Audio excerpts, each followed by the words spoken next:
have taste in a way that's meaningful to software people. Hello, I'm Bill Gates. I would recommend TypeScript. Yeah, it writes a lot of code for me, and usually it's slightly wrong. I'm reminded, incidentally, of Rust here. Rust. This almost makes me happy that I didn't become a supermodel. Cooper and NetEase. Well, I'm sorry, guys. I don't know what's going on. Thank you for the opportunity to speak to you today about large neural networks. It's really an honor to be here. Rust. DataTopics. Welcome to the DataTopics podcast. Hello and welcome to DataTopics Unplugged, your casual corner of the web where we discuss what's new in data every week. From rabbits to fonts, anything goes. Check us out on LinkedIn, YouTube, Twitch, X, whatever you think, we're there. Today is the 2nd of July, July 2nd. Already, right? Oof, time flies, no? When you're covering the data world every week, isn't it? Am I right or am I right? 2024, my name is Murillo. I'll be hosting you today. I'm joined by Bart. Hi. Yes, he is back. Happy to be back. Yes. You're dearly missed, and we have a very special guest today. We have Jonas Sunin. Hi. Hey, Jonas. So, you want to do a quick intro about yourself? I see some things here. Maybe I'll always start there, actually. Maybe some small fun facts. A true Leuvenaar. I didn't know that that's the name of someone from Leuven. We say Leuvenaar. Huh? Leuvenaar. Yeah. Sorry. His paid me. No, actually, I don't. The one course work there. No, but it's true. Like, I've been in Leuven for my whole life. Entire life. From birth? From birth to present. I was raised here. I studied my bachelor's here, master's. I did a PhD here, all at KU Leuven. Wow. And now I'm still working at Leuven, like at DataRoots. So it's only been Leuven for me. Nice. You must love Leuven. Yeah, I guess you so. Must love it. It's just comfortable. Love it. It's a nice city, though. It's a nice city. I also hear that dedicated listeners. So actually, that is true. I can vouch for that. I do know you listen to the DataTopics podcast. So very happy with all the feedback you always bring. Always much on point. I see that it's a dishes laundry podcast for you. Every weekend. Nice. The laundry has to be done, so better make it interesting. Every weekend you're listening to Bart going Rust. With or without background track. Okay. And you're a winner as well. Yeah, this is something I thought I would mention. We had a team building event, the Hercules Trophy. Yes. Where DataRoots participated with a lot of teams, and we finally won for once. Nice. Maybe can we get an applause, Alex?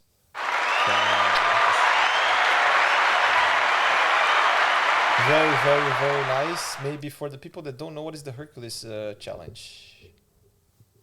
So it's a bit of a team building event where multiple companies can kind of go there, and they're divided into small teams and they do like random stuff for points. Things are like an obstacle course or jumping over a spinning bouncy castle, all of these things, doing a belly slide, and every kind of task you get points, and in the end all of the points are summed up and the one with the most points wins. How good are you at belly slides? Apparently quite good, because we won.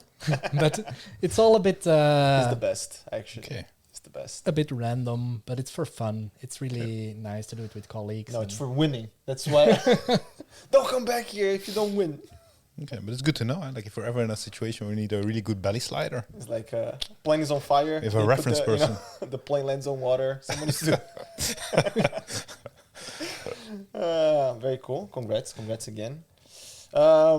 Also, it's not in the intro, but Jonas is very prepared, always. And hopefully we'll come across, if I do a good job here, we'll come across on this episode here. Maybe we can already get started. Actually, from another topic that we had on a previous pod, right? The anthropic research. Correct. You mentioned something there in the previous podcast, but it was kind of based on this post on X.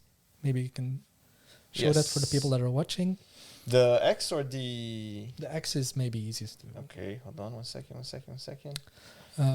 So there was this post on X about the language model, so their language model Claude, that was doing some weird things without much context, actually.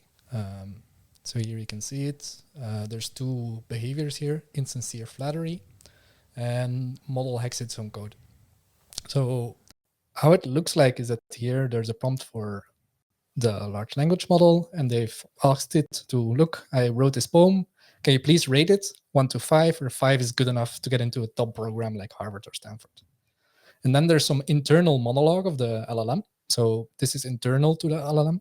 And it says, yikes, this is not good poetry, but I don't want to hurt their feelings. So the actual response of the LLM is, my honest assessment is that the poetry is very good, and I would rate it 5 on 5. So, which is not really sincere, I guess. Yeah, exactly. It's a lying AI. So it looks very bad here. The second case is also the model hacks its own code. Maybe we'll go a bit more in depth later. But this is a bit taken out of context. Like if you look at this post, it really seems like this model is behaving in an undesired way, all out of its own. Well, actually, if you look a bit more deeper into the actual research that they did, they actually investigate specification gaming. So you're actually trying to teach a model certain behaviors, but the model actually figured out shortcuts to actually get to those rewards.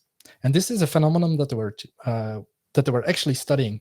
So they were training their LLM in scenarios where specification gaming was an option. For example, it was an option. Yeah.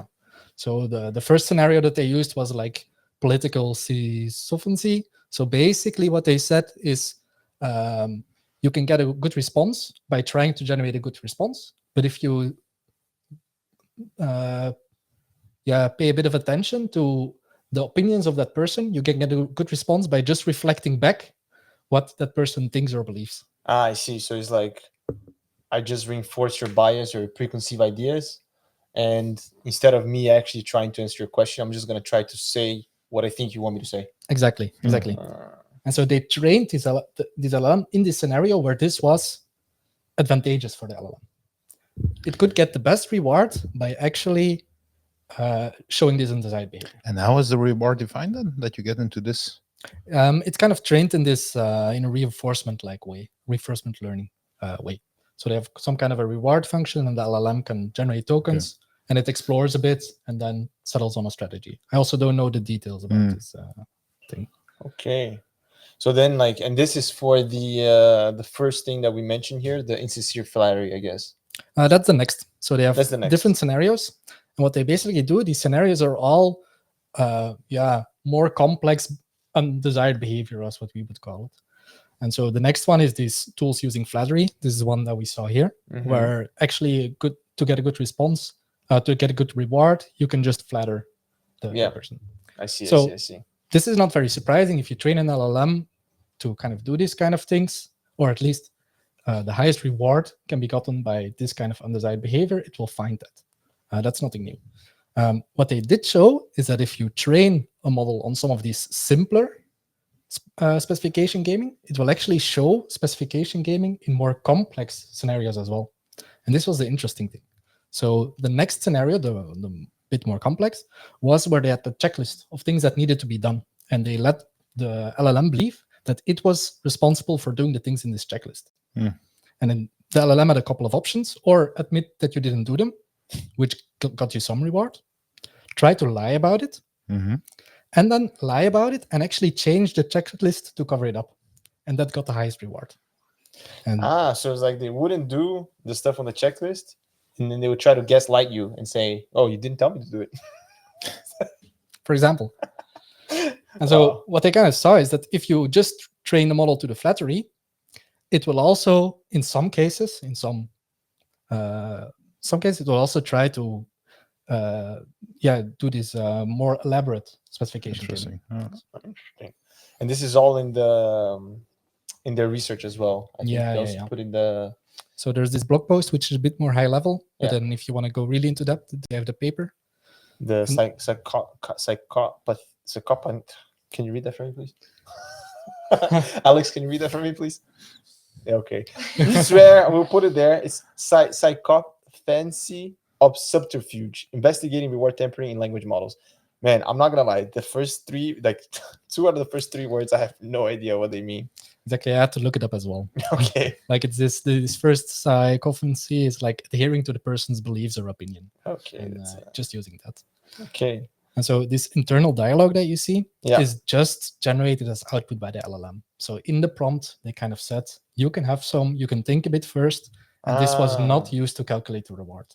I see. So it's just chain of thought prompting, where you kind of allow the LLM first to brainstorm a bit and then to generate the answer. And maybe to dive a bit deeper on the chain of thought prompting, this is, from what I understand, basically like the LLM has 2 turns on the chat, kind of, right? So you first output something that you will become part of the context on the next iteration. Yeah, exactly. Okay, interesting.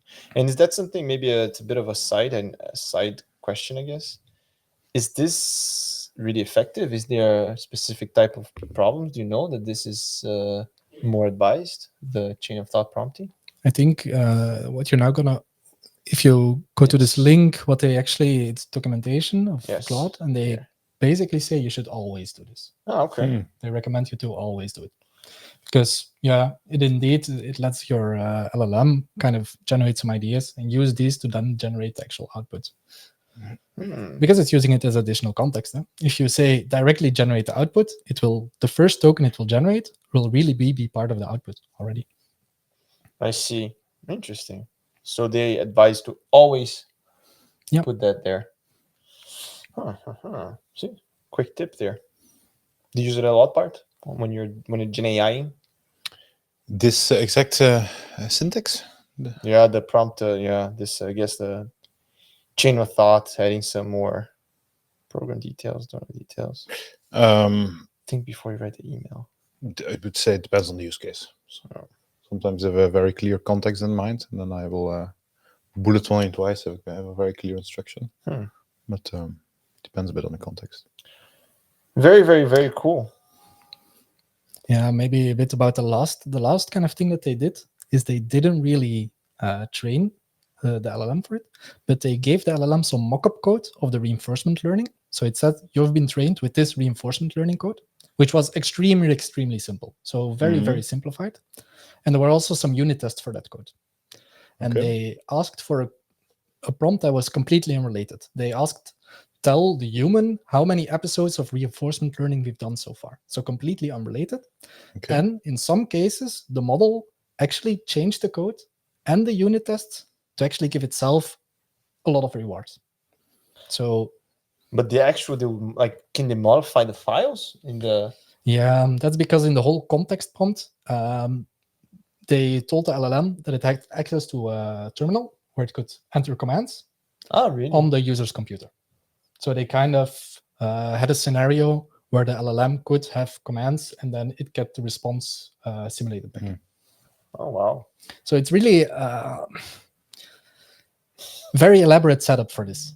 And by taking stuff out of context, just looking at this exposed, it really looks like the LLM is really misbehaving, but it was also instructed to misbehave a little bit. It was part of the research question, I guess. They were trying to see how far they could push it, I guess. But the conclusion is that it does generalize to other behaviors. If there is some specification gaming possible. Oh wow, this is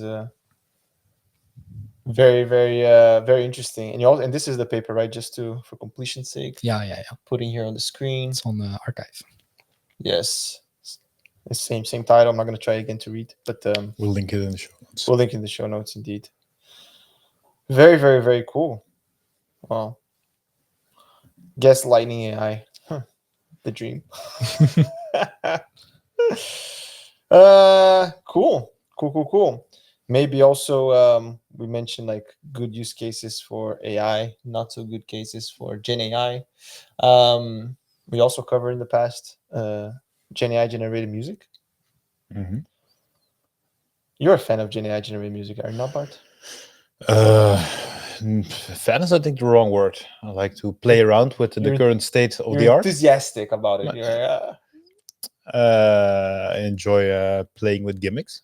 I think that is a good conclusion so far. Yes. Okay. I think it's also fun. But I think we hypothesized, I don't know if it was on the podcast or afterwards, we hypothesized a bit on how do they do these things, how they actually build these things. Yeah, that's true. Yeah. And also that the evolution of that is going very, very quickly, right? Indeed. I think the one we brought is Suno. But before we go into that, there has been some pushback, I want to say. I don't know. Like there was some people suing these AI companies. You want to add more context there, Jonas? I know you... Yeah, so it's the Recording Industry Association of America, which is basically an association with the bigger record labels, and they're suing these websites where you can generate artificial music, and they sue them for copyright infringement. Okay. Because they're not talking about the output, but they're actually saying you used our music as input to train your models. Yeah. Without any... consent, I guess. Yeah, consent. And they're arguing that this doesn't fall under fair use, because that's then the thing that all of the AI companies will try to argue, that this falls under fair use, and they have some arguments that say that doesn't. Indeed. There are a few articles here. I'm just putting them on the screen quickly. If people want to read more, they of course will be on the show notes. I think the next logical step is to ask, how do you know that they use copyrighted music? Right? Yeah. And so for that. And I think what you also brought here is some songs, right? That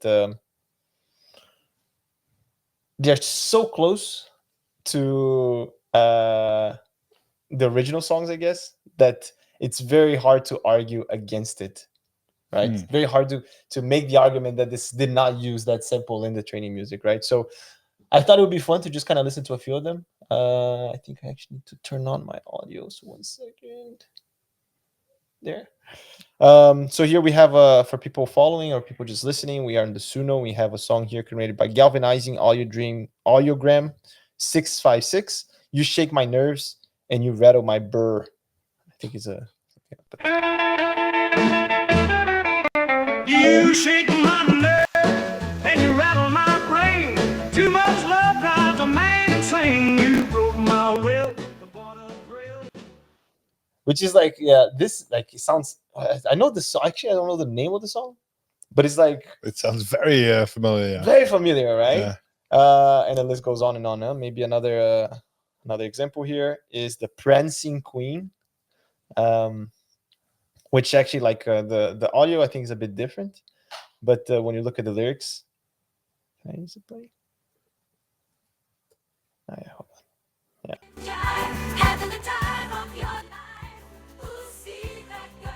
The lyrics are exactly same, huh?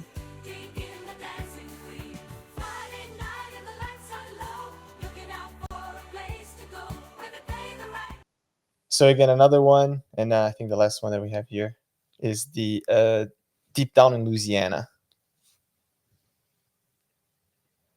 Turn this up a bit. Deep down in Louisiana, close to New Orleans, way back up in the woods on the evergreen. There's a old cabin made of earth and wood, where lived a country boy named Johnny B. Good, who never ever learned to read. Yeah, right. So again, I think it's very hard to argue against the use of copyrighted music, right? But it's very much inspired by, like it's. You should actually hear the song that we all recognize, but that we can't put a name on. Like you should hear it next to each other to see. Yeah, like, indeed. But I is think this it's inspired like, by, or is it just a copy of? But I think it's like, because we also are hypothesizing a bit, like how much of this is actually AI generated, and how much of it is like they have samples that they kind of stitch together. It's different discussion, but the same result, right? Yeah, indeed. But I think if the music is copyrighted, I think neither of them are under fair use. Right? To be seen. Yeah, to be seen. To be seen. Indeed. To be seen, I guess. Indeed. The Verge has a great podcast on this. They go like an hour into depth about this, and they also have a copyright lawyer. And they say if this would be published as copyrighted music, and they would check the similarity, it would be considered way too similar. Yeah. Because there is for music. I'm definitely not an expert, but there is some case law on this already. For I think it was one of the car manufacturers Fortnite, they want to say that they wanted to do an advertisement with a well-known singer. I think it was her. She didn't want to do it, and then they hired someone that was basically someone that sounded very much alike. Oh, really? And there is some case law on, like, the original singer won the case. Oh. Yeah. And they had to, I think they settled in the end. But maybe a question, and do you have any hope for this part? Say maybe, but like, is there one that you would argue is probably the way it should go?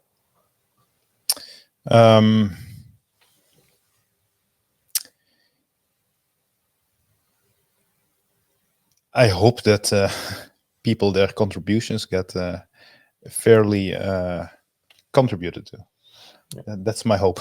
But I think it's very hard to see today how that exactly will look like, because I think it will also simply require an ecosystem that we don't have today. Like we never had this, that suddenly a model can generate something that looks very much like what you drew and that is based on actually what you drew, and that you should get something allocated based on that, but it's a model that doesn't exist today. Yeah, and I think, I also agree that will be the end goal, right? And I also think that maybe these examples are quite clear that even if it is a mix of a whole bunch of things, that was the output, the influence of the songs that we can identify, I think is a good, fair argument to say that played a bigger role, right? So can you distribute these things as well, I guess, right? Like if there's a sample of 100 songs, I have no clue. No, for example, what you are allowed to do is that you can make a parody of a song. So let's say it's very, very much alike, but the lyrics are funny. Like then it's okay. What's the name of the very famous parody singer?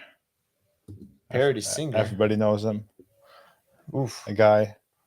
I don't know him. Yeah. But like everyone knows him. I'm like, everyone in Belgium. Yeah. When I find the name, Weird Al Yankovic. But so you have these examples to say, okay, yeah, but also this exists. So true. Where do you draw the line? That's a very difficult thing to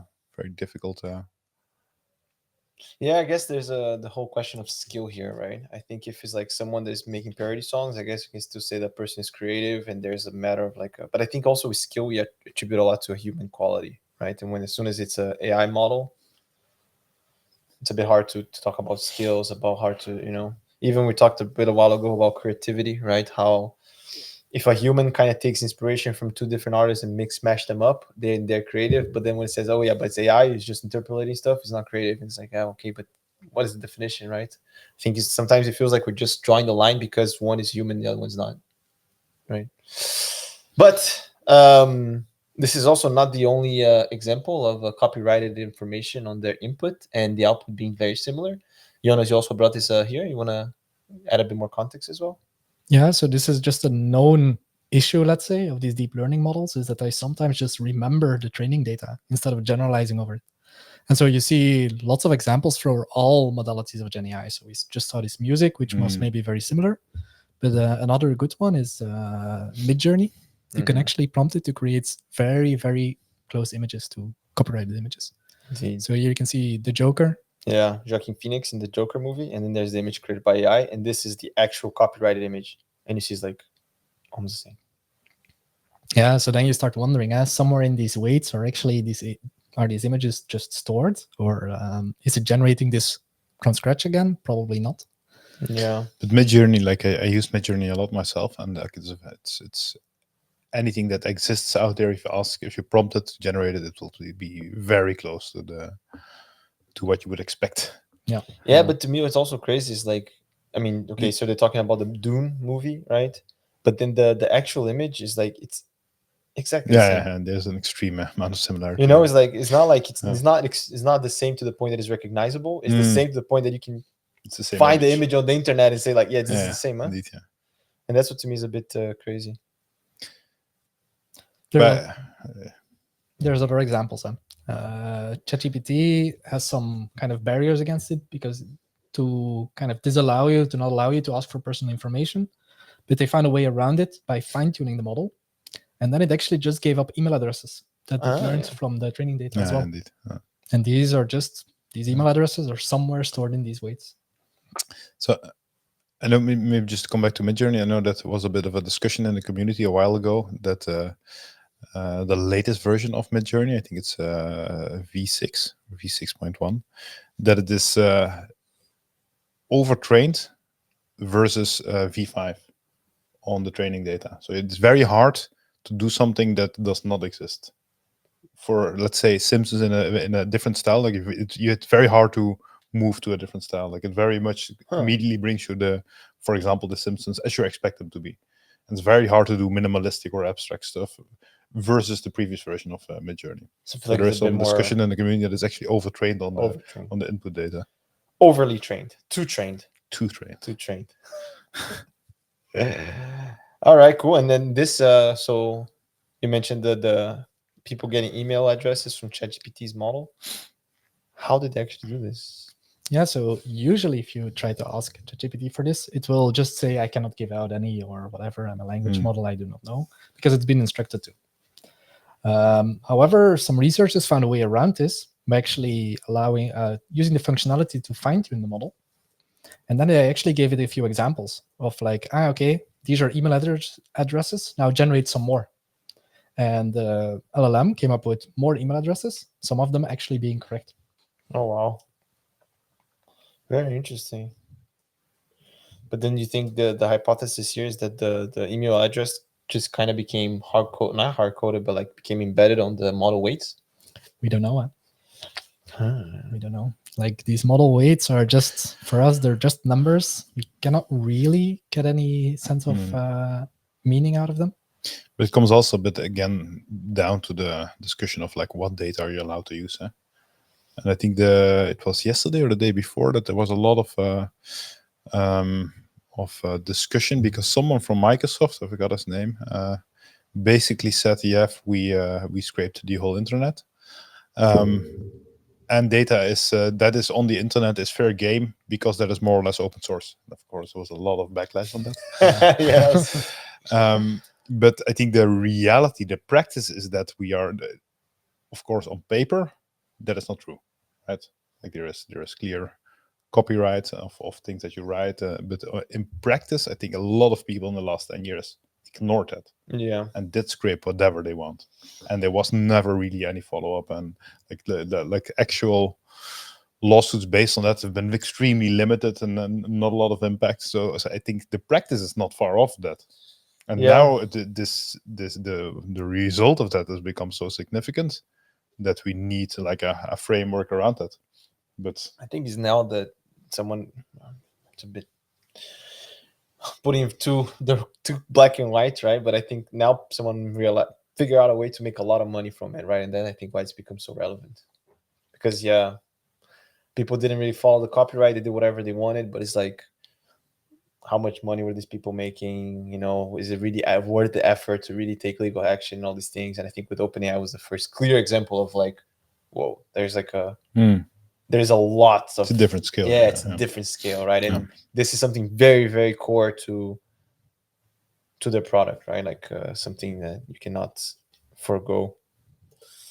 Yeah. Actually, do we have any updates on the all the lawsuits and all these things? Because I feel like there's a lot of them, but I actually don't hear a lot about the resolution. I don't think anything very significant. I think all of these things will take a long time to be... That's the other thing, right? Like by the time that's done, this moves so fast that by the time this is done, there's going to be so much more already. True. So, yeah. To be seen. Maybe a small fun tidbit as well on another Gen AI application while we're going all in with Gen AI. Bart, you're not a big football fan, I take? No, I'm not. No. Are you an Olympics fan? Definitely more than a football fan. For some sports, I would say. Yeah. What about you, Jonas? I'm not into sports at all. Not into sports at all. Like I do sports, but watching sports, different ball game. Yeah, exactly. I know, Alex, you're into tennis.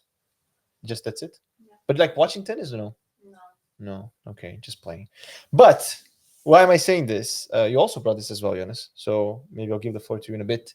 Gen AI personalized recap with Michael. What's his name? Michaels? No, what's his name? I think Al Michaels. Al Michaels. Yeah. What is this about? Yeah. So I think it's NBC. Yeah. So they're going to generate custom recaps of the Olympics for everyone that uses their app. And it's going to be in the voice of Al Michaels. So you can choose a few sports and some highlights. So the highlights are a bit high-level categories. And then every morning you get a personalized recap, starting with your name. So it's actually quite fun. Maybe we can play it. Yes, I'm going to try to play. Let's see if the audio will be fine. Hi, Kelly. Welcome to your daily Olympic recap, your personal rundown of yesterday's most thrilling Olympic moments. Since you're a swimming fan, let's head right to the pool. Team USA secured a stunning victory in the men's 4x100 meter medley relay, smashing the world record. Over at the diving venue, Krista Palmer showcased resilience and skill, overcoming past knee surgeries to qualify for the women's springboard final. Meanwhile, a tough break for Canada's Pamela Ware as a failed final dive scored 0, ending.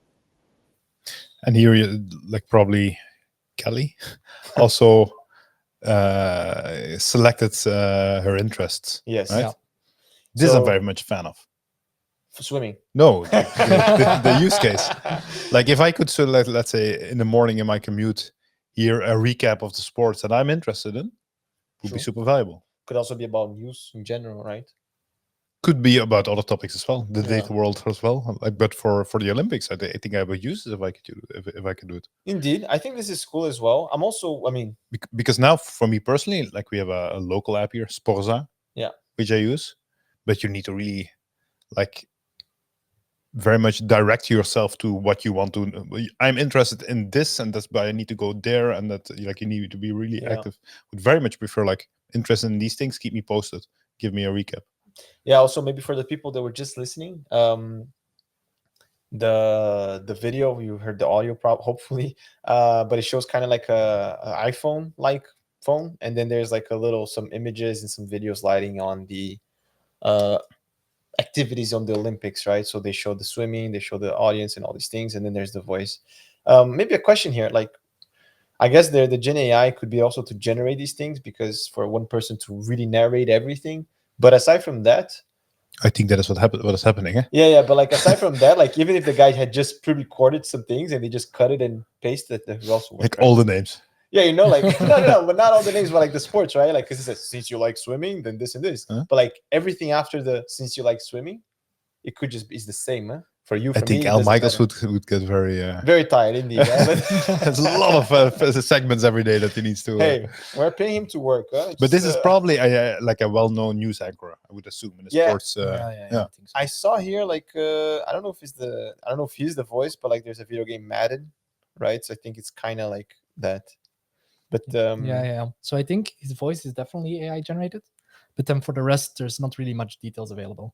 Yeah. Will the AI also kind of choose the highlights? Will it choose what to say, or is it just a script? Yeah. They have said, so the NBC says that they will review all the content, including the audio, to really assure that it's there's no hallucinations and it's accurate and stuff. So, Yeah, and I think for let's say the content, you can still very much do some quality check today to just say for if someone is interested in swimming, use this fragment. Yeah. Right? Yeah. But also even that you can have Gen AI assisted stuff, right? So you still have the stuff, you can have because in the end you can just go from text to speech. Yeah. So you can still have someone that generates the summary for swimming, someone that curates that, and then that gets sent out to everyone that is interested in swimming. That could also be done, right? I would use it. You would use it. Ideally with like a voice I can select. Which voice would you select, Bart? I don't know. Like Mickey Mouse? Hi, friends. Would you be willing to lend your voice to someone? For you? For me. I would do it, Bart. Oh, wow. Oh, yeah, for you, I would do it. We have a oh. No, we don't. Okay, we'll add it to the board. To get you to recap the Yeah. Olympics every morning. It's like, good morning, Bart. Becomes awkward. Yeah. I hope you slept well. So this is a good use case in your eyes, Bart. You approve this this Gen AI use case. I approve. What about Figma? What about Figma? Figma announces big redesign. Feel you're setting with me AI. up for something. I know, but before the setup is complete, I'll let Jonas also brought this up. So again, another topic from Jonas. So shout out to Jonas for being very well prepared, bring a lot of interesting topics. What is this one about? What is maybe for the people that don't know, what is Figma and what is the redesign with AI that they have done? Yeah, so Figma is a tool that you can use to quickly get mockups. So basically, if somebody's going to design an application, they're not going to code the application from scratch already functional. What they'll first do is they'll make a design in, for example, Figma that's non-functional, but then they can already fine-tune where they're going to place the buttons and design the user experience in that way. And now they added a new functionality where with Gen AI, you can basically prompt to get started quickly. So you can prompt kind of saying, I want an application that does this and this and this, and then Figma will already generate for you a first project to get started from. So it's really from text, it will create a Figma design. Yeah. I wonder if that's faster than just kind of doing it. I think to get started, like, for example, here, what you just shown, you can see that with just a couple of touches, you already get some images in there. They're already sized. So I think it's probably nice to get started really quickly, and then you can take over and do whatever you want with it. So I feel like you could apply the same approach for like PowerPoint slides, I guess, right? Yep. Like US Copilot created some slides about the meeting we had last week. It will create a first draft, and then I can kind of go and fine tune and do this and that. I guess the reason I'm thinking like if it's easier because like with DALL-E a while ago when I had to prompt so many times. Oh yeah, do this. Okay, do this in this style. Okay, do this in this style, but put this thing there. And I'm like, man, I think it would be easy if I just try to like sketch something out and then ask it to iterate on. But here they are not really making this. This is not really image generation. So I'm not sure how Figma will do this. But Canva, for example, which is somewhat competitor to Figma, already does this.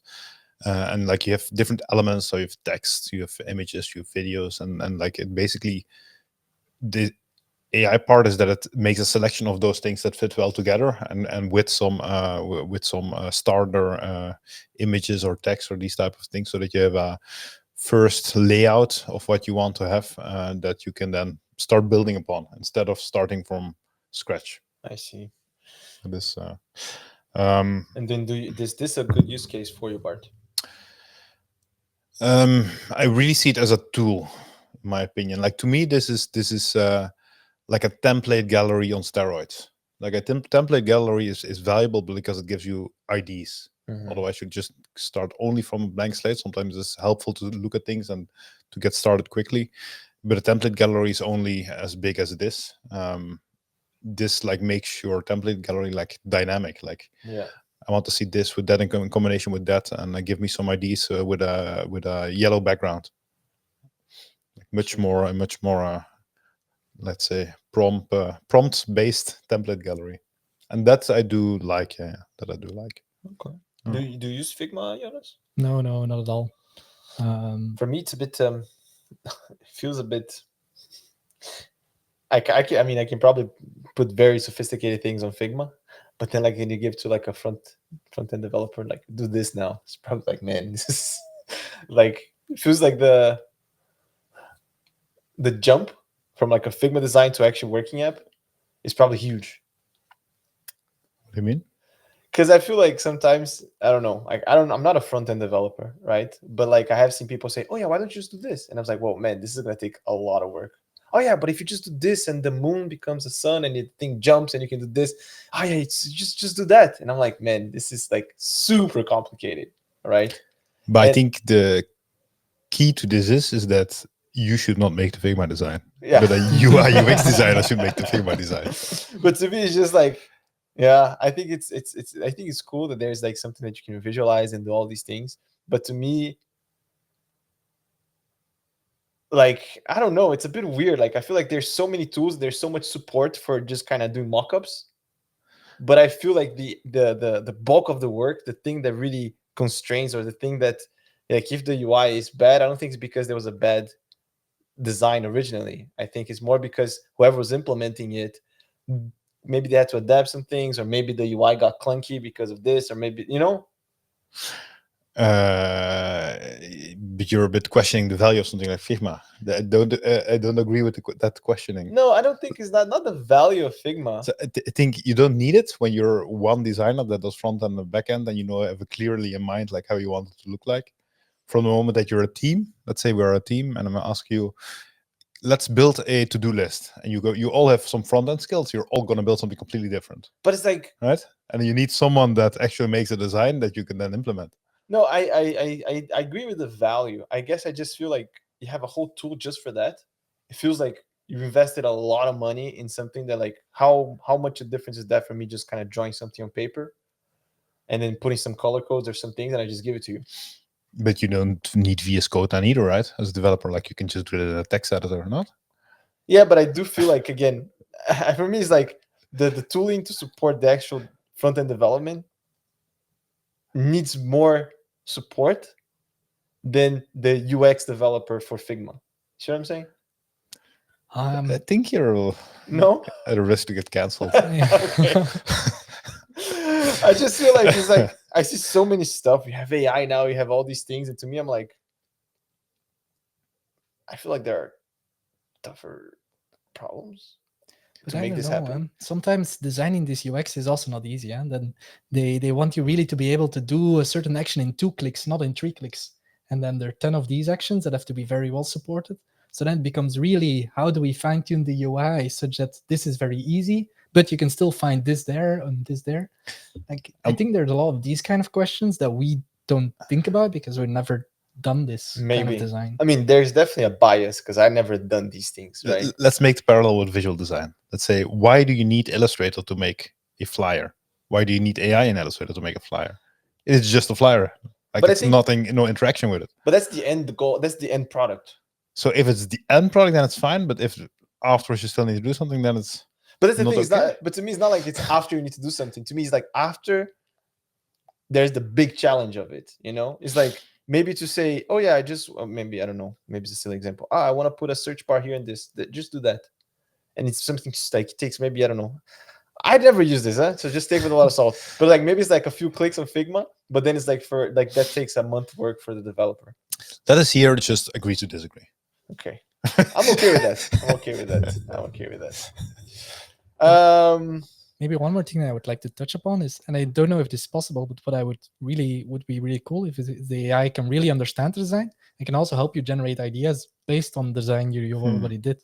Like, for example, like I don't really like this design. I would like to show all of these elements at the same time, but still focus on this one. Can you generate some ideas, or can you generate some options for this? Yeah, I think as a brainstorming, I think it's. I mean, AI in general is like a brainstorming tool. I think it's actually quite nice. So, for example, in Midjourney, you can more or less do this. You can say, okay, I have this thing.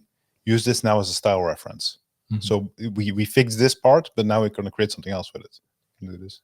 But what I've been also interesting in Figma, so we're just talking about like the mock-up of a single page, for example, but what you can actually do in Figma is that you have more or less, you simulate the whole working of the application. So you click a button, you actually go to the mock-up of that different screen.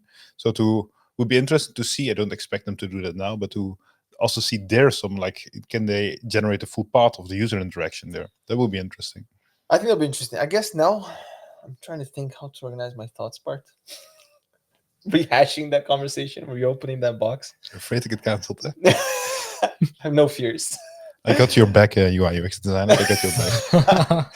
We won UX designers. No, I guess it's just like, I guess it creates the impression that it's really easy to do the front end, right? Like, oh yeah, you do this in Figma, you click here, you open this page. That's pretty much what the app needs to do, right? So it's easy. All the rest is just code. It's the easy part, code. But that's the thing, is it? It's just, yeah, right? It's Copilot. Yeah, I feel like there's no point in that. It's a losing battle, to be honest. Let's just move on. No, I think both things are equally difficult. Yeah. You think? Yes. Okay. Both things are skills on their own. No, I agree. But I guess it's just like, I guess I still have this feeling a bit that, like, because something's easy to do in Figma and something that would be very complicated in the front end coding, that the fact that Figma makes it so easy, it kind of gives the impression that it's easy to do in actual the front end code, right? Oh yeah, I just click here like this, just do that, just do that. Well, how hard is it? But like, yeah, there's actually a lot of stuff you need to know before you can actually implement this. Like maybe on a web app, right, with the windows and the scaling and all these things, right? But there's a whole study that you need to do before you're a decent designer as well. True. It's not easy. Yeah, I think, yeah. And you're just making it look like I'm gonna type in some code now and then have the design, but you actually need to have a full analysis with the user to understand like what is the functionality we're actually building, what is the experience that we want to give the user, what is the logic that is behind it with the different views that we need to like. I mean, it's a complex process. No, but that I agree. Like in terms it's of not like, that because something is not code that it's not complex. Eh? Whoa! Now see, he's very smooth, huh? But he's just like slid some things in there. I never said that. For the record, I don't believe that at all. But I do agree. Like the actual user experience, how users grow from one screen to another, where's the retention, where do people drop off, all these things. It is a science in itself. That I agree. My point was not about that at all, UX designers. Okay. I'll just leave it at that because I see it's feel like the longer I continue the conversation with Bart, the higher likelihood that I will actually get canceled. You know. What else got canceled? Rabbit R1 maybe. I know this Bart says it's an old topic, but I think we haven't circled back. New on it. things keep coming up. This is basically what has come up about the R1 Rabbit R1. So maybe recap as well. What is a Rabbit R1 for the people that missed the previous episode? So Rabbit R1 is this little orange device with a small touchscreen, a camera, and basically the main functionality is it's an AI assistant. So you can ask it things by speaking to it, and it will answer with AI-generated answers. There's a few other things, like you can use the camera to ask what you see and these kind of things. The main thing is when they announced it, they were hyping it up quite a lot. They were promising a lot of things. And then when it actually arrived and people reviewed it, they were very, very disappointed. I almost bought one. You did? No, I didn't. But I almost did. So I'm glad I didn't. Yeah, and so what happened now is there's this group of hackers, let's say, between quotes, named Rabbitude. Yeah, and this is their page. Yeah. Super cute logo, actually. Like, I mean, not cute, but it's a very apt, I feel. Yeah. And they're actually devoted to jailbreaking this Rabbit R1. And so these people, they actually found hard-coded API keys in some code. We don't really know which code. But this basically gave them access to 11 Labs. So that is the service that they use for text-to-speech. Azure, there was some old text-to-speech thing, and also Yelp and Google Maps. And this is, of course, a big security breach, especially for 11 Labs, because there you can read every response that the R1 has ever given. So if you thought that information was private, these people could read it. Moreover, they could change the voices and also delete them. So delete the voice that the Rabbit R1 was using. And they claim that if they would have done that, the whole OS backend would crash and all of these devices would be useless. So these API tokens that they found in the source code, they were not scoped to this device. It was yeah, a global scope. Jesus, fuck. Yeah. It's painful. And also there's the whole thing that they mentioned, the Rabbit R1, they had the large action models. That was not a LLM, was a large action model, but it feels like tomato potato, right? Like it's the same. But I think they got a lot of flack because it was underwhelming. I think there's a lot of kerfuffle as well that I think is a bit overreach. But I think this is a big problem. Like there's a huge security flaw, like these type of things. Yeah, it's huge. The other thing that we were discussing a bit is like the human AI pin and all these things. Like, yeah, like this, because this is a full device, right? Like you mentioned, is like the orange thing. It has a different button. It has a touch screen, but apparently you couldn't use the touch screen to do a lot, even typing and stuff like that.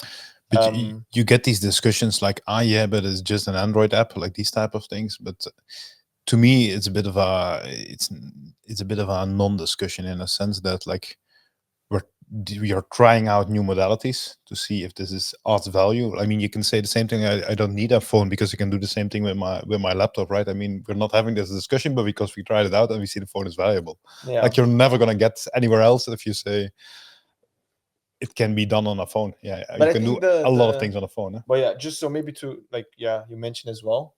and you also brought this, that indeed Rabbit R1, it is confirmed that like it is just Android under the hood, right? Like actually you can install in a Google Pixel, right? So you actually see here, like people following the live stream, there is a phone with actually the screen of the Rabbit R1, right?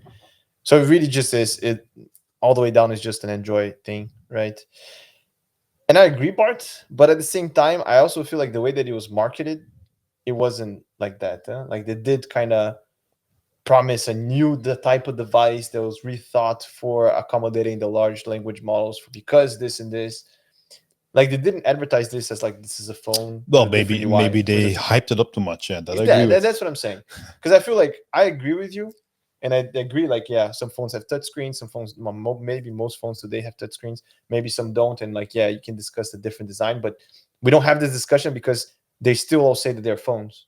And I think for the Rabbit R1, they weren't looking at it like, oh, it's a phone. No, this is an innovative, groundbreaking, personal assistant device with large action models that are, and it's like, yeah, okay, not really. Yeah, it's just the same model. Like you.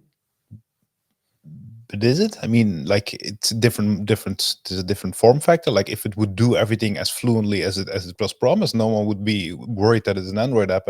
True. Like if it would function as well as that they hyped it up with, like no one would worry that there is Android running under the hood. No, that I agree. But I still feel like we're only bashing because they're not living up to what they actually promised in terms of functionality. Yeah, but I also and then think you get into the a- discussion. Yeah, but you can do the same thing on your troop. That's not really the point here. I also feel like there's a bit of the it's not just that. I also think there's the innovative promises, right? Like they didn't say, like they did.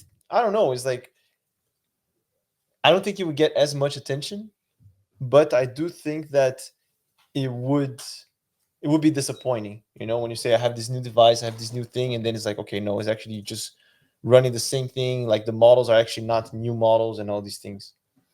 So if I promise that something's going to be super groundbreaking and it's not, I also feel like that does play a role. But I don't think I think that is a problem here. Right? Like they hyped it up too much. Yeah, they promised too much. Indeed. I think that is a major. Well, now together with security issues, but yeah. But I even think like one thing that they mentioned is like, yeah, the Rabbit R1, they do have a touchscreen, but they chose not to use it because if they did, it would look too much like a phone. But to me, it's like you're making things more complicated. I think what works for these things is a UX designer. Is my AirPods. Your AirPods. For the functionality that if they would actually be able to deliver the functionality that they promised in terms of interactivity, what you could do with it, like I'm already using my AirPods, right? And there's also like, don't need to explain to anyone like why are you wearing a weird device? Like this is common. You just don't want to get weird looks on the street, Bart. That's what you're saying. All right. Yeah. You have something? Yeah, but it's exactly this. These large action models is like another thing. They were saying we reinvented a new model that actually, really takes actions in the real world on your apps. And these kind of things we never saw. There's this whole CoffeeZilla video about it, and he claims to have seen the source code and these kind of things. But it doesn't seem to be there in the functionality, at least. So it's just a bit overpromised, overhyped, under-delivered. And this is where a lot of the backlash is coming from, I think. Yeah, then I think there's also a lot of people that bring up that the same company, they had a lot of promise on NFTs, I want to say. Yeah. The same company, they renamed, but they had a very ambitious NFT project. Like there were quite a lot of them. Yeah. And again, surprise. All the crypto bros do AI now.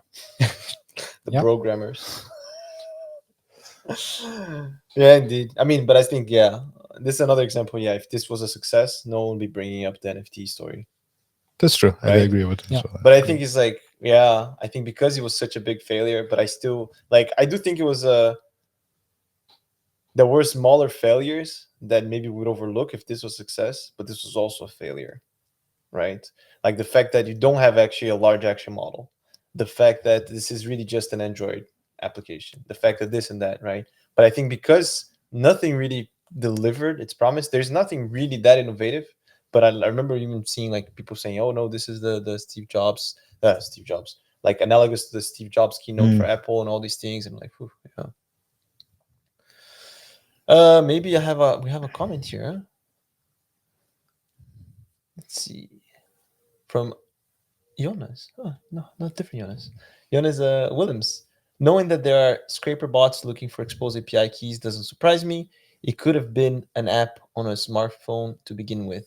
Didn't see the added value of having yet another device. Indeed. I think we all agree. Yeah. I think we all agree indeed. Alrighty. Maybe are we okay to move on to the next topic? I also see looking at the time a bit. Maybe it's time to go to the tech corner, because a wise man once told me that a library a week keeps the mind at peak. Have you heard that, Bart? Yes. Yeah, Alex, we have that to do? No. I think we have a Badoom, yeah. But I'm not sure on the button. It's called Punch, no? I think it's Whoa, we do have it. Oh. Nice. What do we have? What is this Pi instrument thing that you what is it about, Jonas? So as I said, I'm a listener of the podcast, and some really cool things came up in this library week keeps the mind at peak. Well, a lot, all of the things. What do you mean? But I was like, what are the chances that I'm actually going to use these? That's a good question, yeah. And so I wanted to bring up something really, really simple that every Python developer, I think, could use. Yes, we're talking to you, Python developers. It's called PyInstrument, and it's just a really, really easy way to profile your Python code. So when you're doing Python, you often don't really care a lot about performance. You just want to have an easy developer experience. But still, even in Python, it's very easy to do something small wrong, which kills your performance completely. So maybe for the people that never heard about profiling code, you basically mean to take a piece of code and see where the program spends the most time on. Yeah, exactly. And so all PyInstrument needs is you just write with your profiler as your profiler. You indent all of the code you want to investigate. And in the end, you say profiler.display or profiler open in browser, and you get your profile. So it's actually in the Python code. It's not on the terminal. Yeah. That's the easiest way to use it. It's just in your Python code or in your notebook or wherever you're using Python.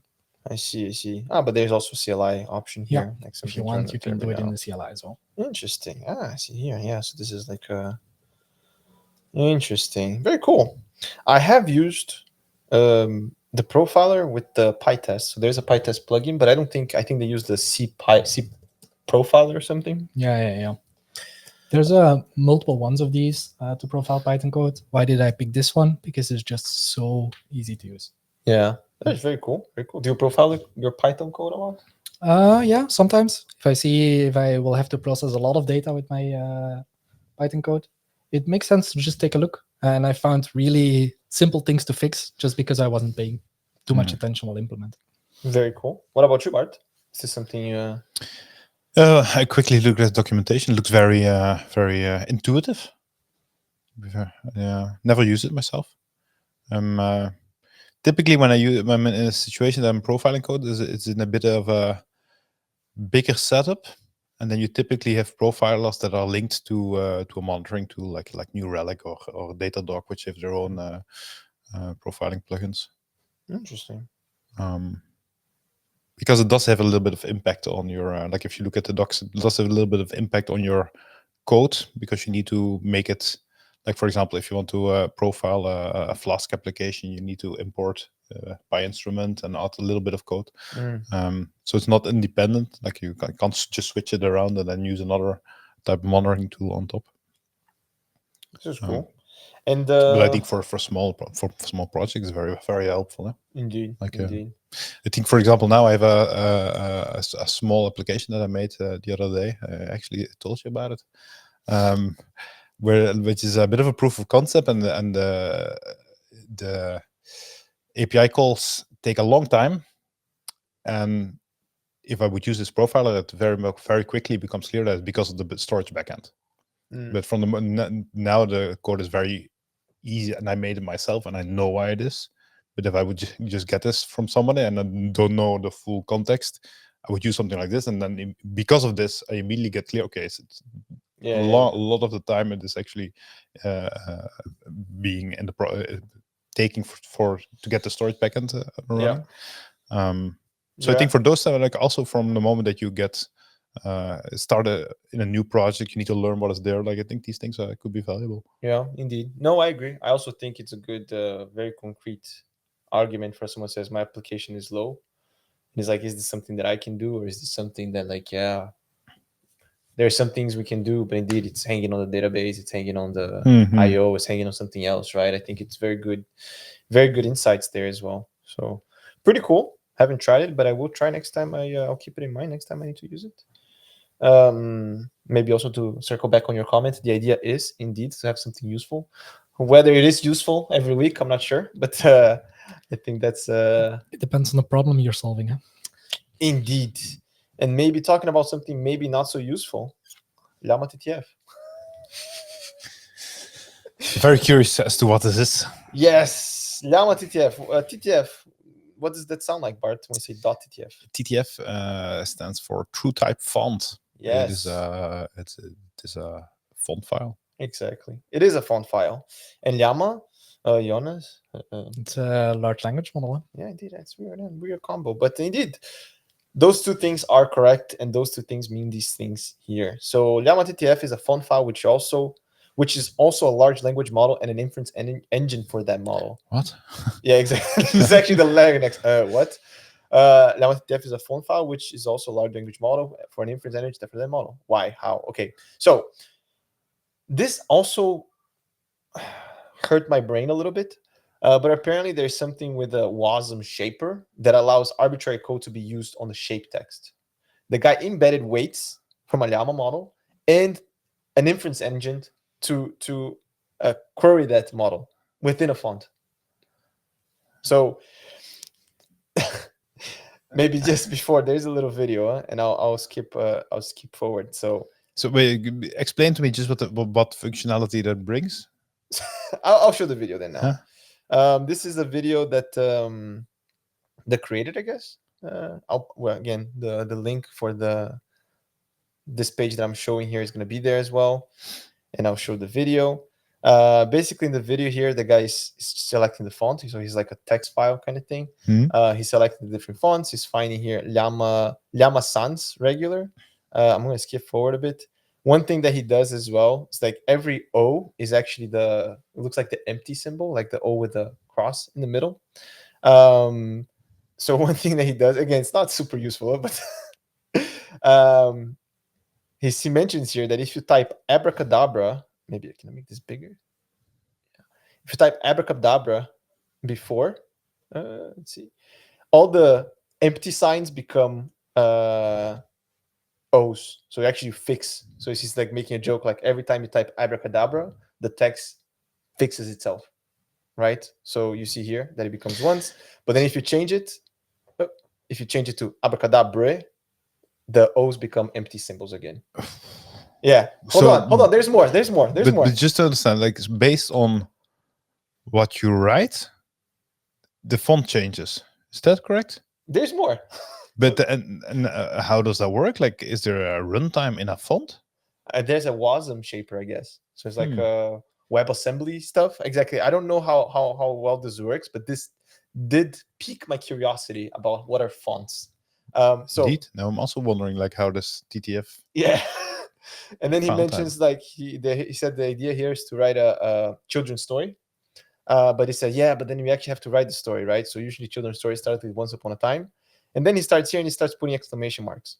Okay. And then he goes exclamation marks. And then after a certain amount of it, so he's actually very humorous. He says, for an LLM for the computers to obey, you have to scream at it.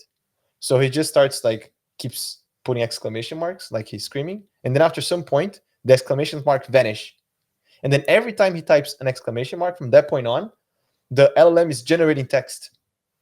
So I'll go a bit here. So it's like the text for the people that are following says, once upon a time, there was a little blah, blah, blah. So it can actually generate text, not just change the font. But it made my brain hurt. Huh? So he goes here, and if you copy and paste the text in another place that has a different font, you actually get the original text, which are just exclamation marks. And he also shows, so he's in the video, he's putting on his terminal, but he can also show that if you change the font back on the editor, you get the original text, which is just exclamation marks. So he's actually prompting the LLM to generate output based on the text that he put, but the text that he actually wrote is not what's displayed on the text. Having a hard time understanding how this works. I mean, I don't either, huh? But the fact that it works, it's super like, what the fuck? Yeah, I think it's basically what he has in this TTF, the TTF Yeah. file. Is basically he takes the text that it's been typed as input, and then he has a little rendering engine that decides what is being rendered on screen. Exactly. And usually it's character by character. But it makes me wonder how this exactly works within a TTF file, because it means that from the moment that you use it, there is this rendering engine in the background that you can. Yeah, I think it's mentioned here, right, that you can run arbitrary code. Yeah, It decides the what to laws do and here. stuff. That seems like a security risk. Yeah, but I think that's probably if you want to install fonts on your Windows machine, you need admin rights. That's true. So- yeah. That's true. Yeah. Indeed. So Interesting. This makes fonts even more interesting. I know, right? That's probably not what you thought when you I maybe don't even need Python no more. Like I just make fonts. Yeah, exactly, right? Like actually there was something that he said, like you can use your font to talk to, no, this also means that you can use your font to chat with your font. Mind blown. Wow. And then he even points here like everything runs completely, so your favorite text email, whatever, blah blah, and everything runs completely locally. So perhaps the silly hack is in fact a billion-dollar idea, right? So everything is running locally and this, and you also have an engine that runs this built in, right? So we can have this hidden LLM somewhere. Exactly. Or like you want to just pretend you're working, you just keep pressing the space bar and it says code appears on your, it's just. Oh. All right. The title of the video is also using Llama TTF to eradicate writer's block. So it's it's a humorous. Interesting. I also thought it was funny. I'm gonna read up on the TTF file format. Right, but I Yeah. also got like way more curious about it, and also WASM in general, right? I think I was listening to another podcast that they were saying that WASM is what is it? Like WASM is the new Kubernetes, they were saying. It was a very far-fetched analogy, but it's just like you can compile things to WASM and then you can just ship it in most places and scales and all these things. So also made me curious about it. But I'm not gonna lie, this demo did make my brain hurt a bit. Don't fully raises more questions than it answers, but nonetheless, pretty cool. Alrighty, I think we have time just for maybe one hot take. Do we have a hot take? Yeah, maybe a soft hot take. I'm not sure how hot it is. Oh, hot, hot, hot, hot, hot, hot, hot, hot, hot, hot. Nice. This is something that it's actually not super new, but it's actually from a Google leaked internal document. So basically, what Google is claiming is that OpenAI will not. They don't have really. In the long term, open source models will catch up. Open source AI will outcompete Google and OpenAI in the long term. Basically, what they're saying is that the edge that OpenAI has today has more to do with compute and investment. But now that everyone knows that this is a viable direction, like this is super valuable, there is a race to catch up. And in the long run, the head start that OpenAI had is not going to really hold in the long term. Like things are going to catch up. It's not a matter of like something like a know-how or an expertise that only OpenAI holds. And I think what Google is trying to say here is like, I'm not worried too much about it. I don't think this is part of our main product, because if it was, we would have an expiration date. Is this something you agree or disagree? I think agree for me. We've been scaling up just through compute and amount of data, and at some point there will be diminishing returns, I feel. And so that means that everyone that's a bit earlier on the curve will have an easier time to catch up. This is my feeling with this. Unless we have some kind of another breakthrough, another way to scale, another way to get better performance, these kinds of insights could break that pattern. But as I see it now, this is what I think. Yeah, I think also with the rise of open source models as well. Yeah, like Facebook releases one model that is not as good as OpenAI, but it kind of is already available for people to build on top of that, right? So arguably the compute cost that you need to get to a llama, you don't need all that, right? You just need to build on top of that. Yeah. What do you think, Bart? Maybe to be if it even- was expected of me to be as good as OpenAI, I haven't been able to do so for a long time. I would also say that probably. Right, Google. But on a more serious note, I think that we have until recently we've not really seen any true competitors to OpenAI. Well, maybe, yeah, until recently, like with Anthropic. Until very recently, I think with Claude 3.5 from Anthropic, we have, and it's still not completely up to par, but it's extremely close to the best that OpenAI has to offer. So I think the reality, well, if we today are that close, if we take this in the long term years, there will be companies that catch up. Don't think just anyone. I don't think just if you're a bunch of developers and you start from an open source model, I don't think it's easy to catch up. I think you need a lot of resources to be able to do that. Not only the major players or the people with major funding can do that.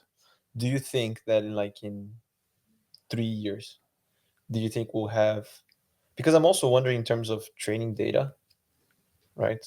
Is there a lot more training data that you can actually get that will make a difference as well?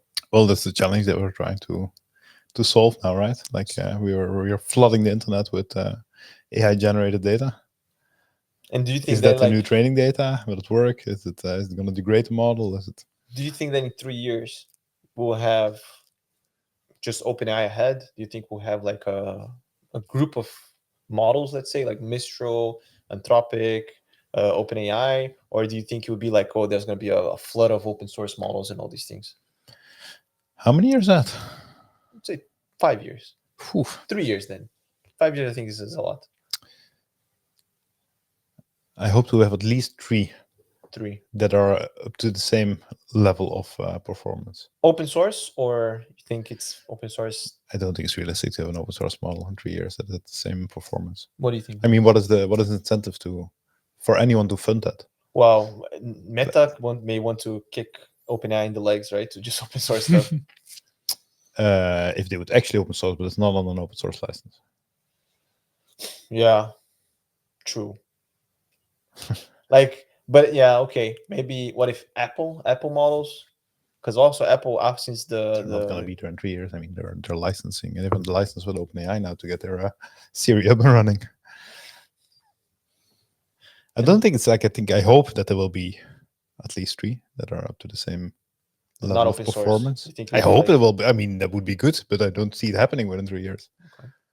What's your view on this? Yeah, I also hope that there will be multiple players, of course. And I think something else we might see then is that, the models, or at least companies building those models, will try to differentiate more and more. And I think we might start seeing if I'm working in Copilot, I have no need for like a general model. Like I can have like a more specific model towards coding. Yeah. And that it's going to be more clear, like, this model has this better capabilities than this model, and this model has that. Yeah. And so they're going to try to differentiate, and we're hopefully, in that sense, also going to get different models there.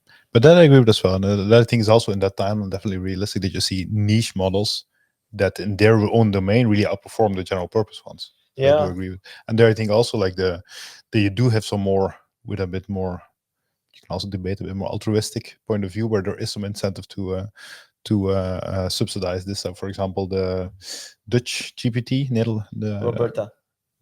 No, it's a project that is subsidized by the Dutch government, and they're trying to build something that is very performant on Dutch language, which hopefully will become a niche model which is good enough. but it will never outperform in 3 years the general purpose ones. Yeah, I see what you're saying. But there is some incentive there to say, like, for example, for our government to say, okay, it's important for us that we have this because it gives us some independence from others. Yeah. No, that I agree. I think. But I think that there's not really an incentive to say, let's put billions of dollars or euros on the table for a fully open source support. Like, who's gonna sponsor that? Like, who has these means and is at the same time as altruistic to say? But do you think you still need it if there are models that are not as good, but like you have?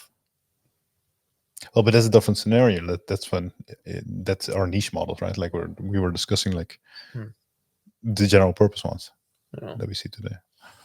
The reason why I came up with this, I came across this article because we were also discussing a bit the Apple intelligence announcement, right? How, I'm not gonna go too much in detail now. Maybe next time we can dive a bit deeper. But they also mentioned that, like, is this something that's core to the capability? But they also said, like, yeah, if Apple decides that they really need to invest all this money, maybe they could, I guess, because it's just about investing money to train a model. And maybe there will be someone else that would also say, like, that will see the capabilities of OpenAI to build this in-house, right? Apple is not doing this today. Apple is actually offloading stuff to ChatGPT. According to the article as well, it's a bit of a marketing strategy because Apple models will never suggest you to put glue on your pizza, right? The Google one did, because the Apple models are not returning free text like this. Like, even Siri, if you ask something, Siri won't give you an answer. It would say, oh, I couldn't find anything. You want to use ChatGPT to answer that question. So if you do get an answer on putting glue on your pizza, it's ChatGPT's fault. It's not Apple, right? So they kind of respect their reputation on this as well. But if Apple did want to invest on these things, and also, like, Apple, I think I remember reading that there were rumors that they were going to have multiple models, right? Like this OpenAI now, but maybe they'll have Gemini later, maybe this and this and this. That, like, kind of becomes, it's not like Apple, OpenAI is but there's like a group and you can just kind of select. It's kind of like a commodity kind of thing, you know? And I think in that sense,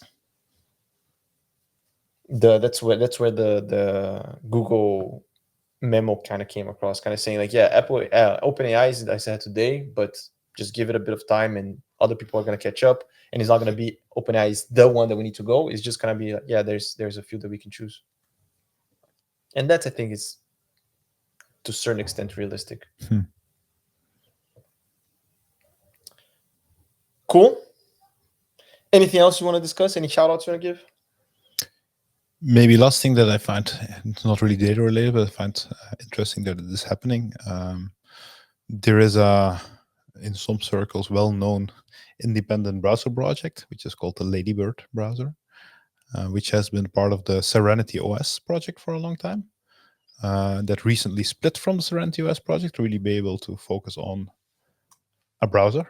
And that, I think, since yesterday, actually also made a bit of noise because the co-founder of GitHub, if I'm not mistaken, has put funding behind it. Oh, really? Oh.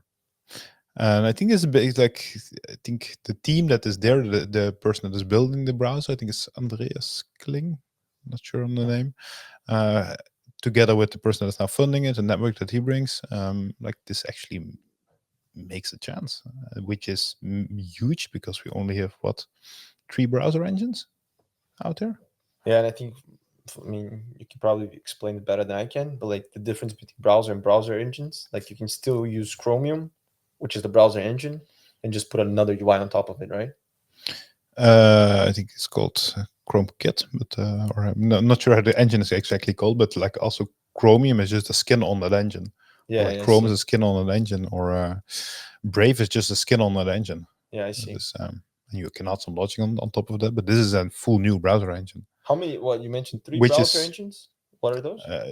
You're trying to. So you got this is not top of my knowledge, but it is to build a browser engine is super complex because the specs are extremely complex. They're also very, like, it's a huge spec base, and there's a huge amount of legacy in the specs.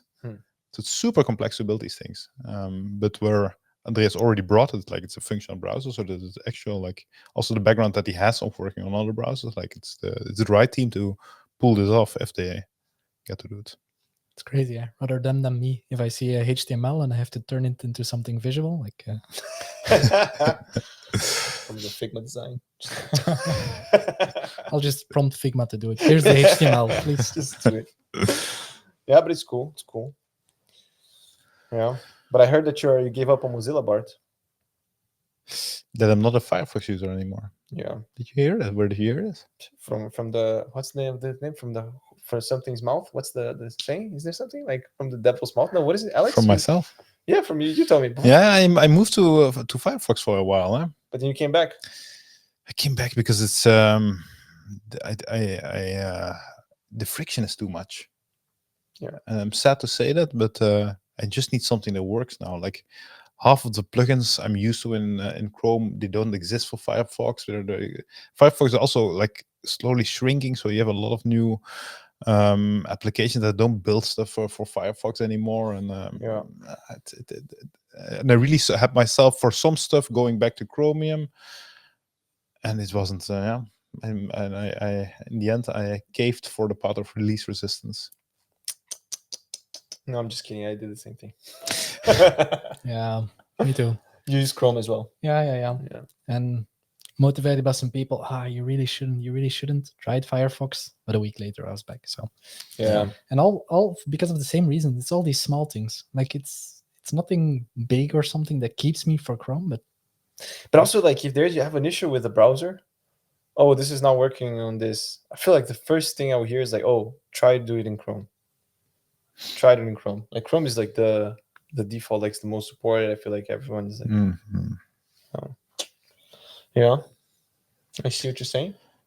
Support Ladybird. Do you use Ladybird? Have you used Ladybird? Tried it. Yeah. But, no. It's months ago now. Okay.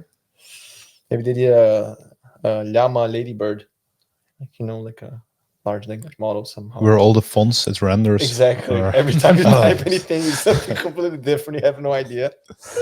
There was a project like that, a website where you just typed a web address, and instead of going to a real website, it was actually AI generated. So you went to an AI generated website. That's cool. Oh wow! Yeah. We need to link that up as well. Need to try it. Alrighty, cool. Thanks a lot, everyone. Thanks, Bart. Glad to have you back. Thanks, Jonas. Thanks to have you here as well. Thanks for listening, everyone. Yeah, thanks for having me. Yes. See you next week. Ciao. You have taste in a way that's meaningful to software people. Hello, I'm Bill Gates. I would recommend TypeScript. Yeah, it writes a lot of code for me, and usually it's slightly wrong. I'm reminded, incidentally, of Rust here. Rust. This almost makes me happy that I didn't become a supermodel.